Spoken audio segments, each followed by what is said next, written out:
So hello everyone, welcome to my channel BSc notes. तो आज हमारा टॉपिक है मॉर्फोलॉजी ऑफ हायर प्लांट्स और angiosperms. The body of a common typical flowering plant is made up of two parts. जो एक typical flowering plant होता है उसकी बॉडी दो पार्ट से मिलके बनती है, एक रूट सिस्टम और एक शूट सिस्टम। ठीक है, जो रूट सिस्टम होता है वो सॉइल के अंदर डीपली जाता है।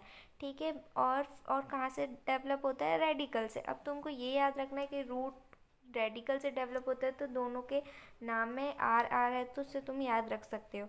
और at the time of germination, जब जर्मिनेशन होता है तो रूट रेडिकल का पार्ट नीचे नीचे रूट डेवलप होता जाता है, और जो प्लूम्यूल का ऊपर का पार्ट होता है शूट का, वो ऊपर डेवलप होता है। This part is mainly made up of primary, secondary and tertiary roots. अब रूट्स जो रहती है, रूट्स में है ना, ये प्राइमरी रहती है। अब है ना, प्राइमरी में से है ना दूसरी रूट से हेयर्स इमर्ज होंगी, तो ये होगा सेकेंडरी। ठीक है, और फिर ये सेकेंडरी में से जो निकलती हैं फिर वो टर्शरी। ठीक है, तो इनको बोलते हैं रूट हेयर्स। और जो शूट होता है, शूट सिस्टम क्या होता है? ये ग्राउंड के अबव रहता है, ग्राउंड के अबव रहता है, ये ग्राउंड के अबव रहता है, ये शूट हो जाता है। ठीक है, और जो ग्राउंड के बिलो रहता है वो होता है रूट सिस्टम। ठीक है, अब उसके बाद जो शूट सिस्टम होता है ये अबव द ग्राउंड होता है, और क्या कहाँ से डेवलप होता है? प्लूम्यूल से। इसमें स्टेम्स रहती है, ब्रांचेस रहती है, लीव्स रहते हैं, फ्लावर्स रहते हैं, फ्रूट्स रहते हैं, सीड्स रहते हैं। ठीक है, और ये सब है ना क्या है? सब मिलके है ना फ्लावर, एक प्लांट के ऑर्गन्स है। फ्लावर एक ऑर्गन है, फ्रूट्स एक ऑर्गन है, स्टेम ऑर्गन है, ब्रांचेस ऑर्गन है, लीव्स ऑर्गन है। ये सब ऑर्गन्स रहते हैं, ठीक है, एक प्लांट के। उसके बाद जो ऑर्गन है ये भी दो टाइप में क्लासिफाइड है, एक वेजिटेटिव ऑर्गन और दूसरा रिप्रोडक्टिव ऑर्गन। जो वेजिटेटिव ऑर्गन होते हैं, जो रूट, स्टेम्स और लीव्स रहती है, वेजिटेटिव ऑर्गन्स रहते हैं। ये क्या फंक्शन परफॉर्म करते हैं? ग्रोथ का, प्रिपरेशन ऑफ फ्रूट का, न्यूट्रिएंट्स का, न्यूट्रिशन का, और है ना ट्रांसपोर्टेशन का, और प्लांट्स में रिपेयरिंग का, कि कुछ चीज़ें ख़राब हो जा रही है प्लांट में तो उनका रिपेयर करना। अब जो रिप्रोडक्टिव ऑर्गन्स होते हैं वो है ना सेक्सुअल रिप्रोडक्शन में काम करते हैं, और फिर उनमें आते हैं फ्लावर, फ्रूट, सीड्स, ये सब रिप्रोडक्शन में आते हैं, हेल्पफुल। अब जो मॉर्फोलॉजी है रूट की मॉर्फोलॉजी क्या है कि जो ये एक ऐसा पार्ट है प्लांट का जो रेडिकल से डेवलप, कहाँ से डेवलप हुआ है? रेडिकल से डेवलप हुआ है। और seed grows against the light. जो सीड है, रेडिकल का पार्ट है, वो ज़मीन के अंदर है, तो लाइट तो आएगी ही नहीं, तो वो against the light but towards the water and land.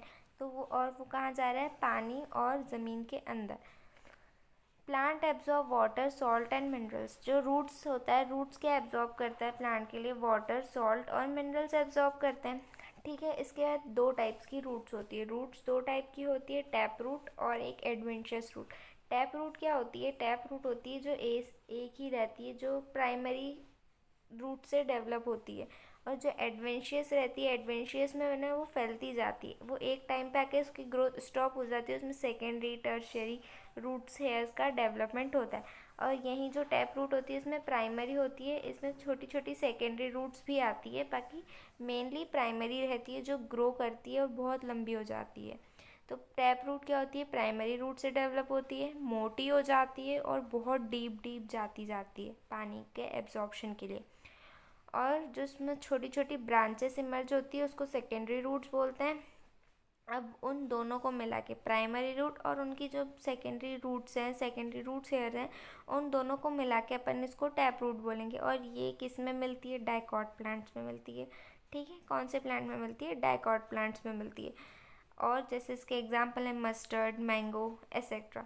ठीक है, अब एडवेंचरस रूट रहती है जो ये कुछ जर्मिनेशन के कुछ टाइम बाद की अपनी है ना ग्रोथ स्टॉप करती है, और वो साइड फैलने लगती है, फाइब्रस की जैसे फैलने लगती है। ये मोनोकॉट प्लांट्स में मिलती है, जैसे मेज, मिलेट्स, एसेट्रा। और रूट्स, ये रूट्स ज़्यादा डीप नहीं जाती है, सिर्फ फैलती फैलती जाती है। ठीक है, इसके बाद अपन मॉर्फोलॉजी ऑफ स्टेम देखेंगे। तो ये स्टेम एक ऐसा पार्ट है प्लांट का जो कहाँ से डेवलप हो रहा है? प्लूम्यूल से डेवलप हो रहा है। कहाँ से डेवलप हो रहा है? प्लूम्यूल से। सीड जर्मिनेशन कहाँ होता है? Towards the light. ज़मीन के ऊपर होता है तो लाइट मिलती है, तो टूवर्ड्स द लाइट। इसमें ब्रांचेस रहती है, लीव्स रहती है, फ्लावर्स, फ्रूट्स, ये सब अटैच रहते हैं। ठीक है, उसके बाद the stem, branch, leaf, flowers और फ्रूट्स जो हैं ये एक पूरा शूट सिस्टम है। ठीक है, इन सबको मिलके क्या बोलेंगे अपन? एक शूट सिस्टम है। जो रूट है वो लेग पार्ट है और जो स्टेम है वो बॉडी का पार्ट है, जिसमें दूसरे सारे जो पार्ट्स हैं वो रेस्ट कर रहे हैं। अब जो स्टेम की जनरल कैरेक्टरिस्टिक्स हैं वो है कि ये एक असेंडिंग पार्ट है। क्या है? एक असेंडिंग पार्ट है स्टेम का। उसके बाद ये सनलाइट के टूवर्ड्स ग्रो कर रहा है। अब इसमें नोड्स और इंटरनोड्स दोनों प्रेजेंट हैं। बाकी अब अपन एक मेन कैरेक्टरिस्टिक रूट की बताएंगे, तो रूट्स में नोड और इंटरनोड एब्सेंट रहता है, ये याद रखना है। नोड्स और इंटरनोड्स रूट में एब्सेंट रहते हैं, बाकी स्टेम में एकदम प्रेजेंट रहते हैं। और एक से ज़्यादा पत्तियाँ एक नोड पे ग्रो भी करती हैं और उसमें बर्ड्स भी मिलते हैं एक्सिस पे, उनको एक्सिलरी बर्ड्स बोलेंगे। और एक या एक से ज़्यादा बर्ड्स भी प्रेजेंट रहती है स्टेम के आखिर में, उसको एपिकल बर्ड बोलेंगे। और ब्रांचेस और लीव्स है वो है ना स्टेम के साइड से भी ग्रो करते हैं, ठीक है, जिसको अपन एक्सोजिनस बोलेंगे। एक्सोजिनस मतलब बाहर से उगना, ठीक है। और उसमें मल्टी सेलुलर हेयर प्रेजेंट रहते हैं। स्टेम्स जो रहती है वो सिलेंड्रिकल और फ्लैट रहती है और एंगुलर रहती है। क्लोरोफिल जो होता है हेयर स्टेम में मिलता है, ठीक है। और जहाँ ग्रीन पार्ट रहेगा मोस्टली वहीं क्लोरोफिल प्रेजेंट रहता है। Thank you for watching. अगर आपको मेरा वीडियो अच्छा लगा हो तो आप प्लीज़ लाइक करो और शेयर करो और मेरे चैनल को सब्सक्राइब करो। और अगर आपको नोट्स चाहिए हो तो कमेंट डाउन।